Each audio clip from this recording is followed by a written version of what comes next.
আমরা সুপ্তধারা ঝর্ণাতে দ্রুত গোসল শেষে তাড়াতাড়ি চলে আসলাম চন্দ্রনাথ পাহাড়ের চূড়ায় ওঠার জন্যে।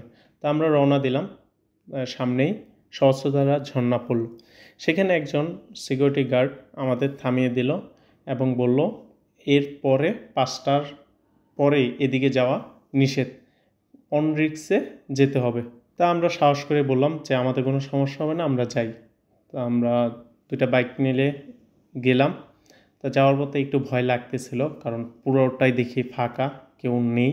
চন্দ্রনাথ পাহাড় সীতাকুণ্ড বাজার থেকে 4 কিলোমিটার পূর্বে অবস্থিত একটি পাহাড়, যা দর্শনার্থীদের কাছে ট্রেকিংয়ের জন্য অন্যতম জনপ্রিয় একটা রুট। চন্দ্রনাথ পাহাড়ের উচ্চতা আনুমানিক 1020 ফুট। চন্দ্রনাথ পাহাড়ে ওঠার জন্য 2টি রাস্তা আছে। ডান দিকের রাস্তা প্রায় পুরোটাই সিঁড়ি, আর বাম দিকের রাস্তাটা পুরোটাই পাহাড়ি পথ।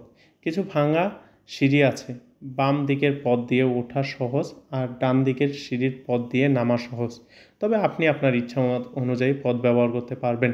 যেহেতু সকালে বৃষ্টি হয়ে গেছে, তাই রাস্তার অবস্থা খুবই ভয়ানক, ভাঙা এবং পিচ্ছিল, ইটের উপর শ্যাওলা পড়ে পিচ্ছিল অবস্থায় রয়েছে। খুবই ঝুঁকিপূর্ণ অবস্থা। তা আমরা খুবই সাবধানে বাইক ড্রাইভ করে যাচ্ছি।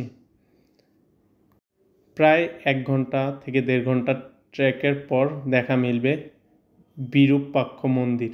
প্রতি বছর এই মন্দিরে শিবরাত্রি তথা শিব চতুর্দশী তিথিতে বিশেষ পূজা হয়। এই পূজাকে কেন্দ্র করে সীতাকুণ্ডে বিশাল মেলা হয়। সীতাকুণ্ড চন্দ্রনাথ পাহাড় এলাকায় বসবাসকারী হিন্দু ধর্মাবলম্বীরা প্রতি বছর বাংলার ফাল্গুন মাসে বড় ধরনের একটি মেলার আয়োজন করে থাকেন।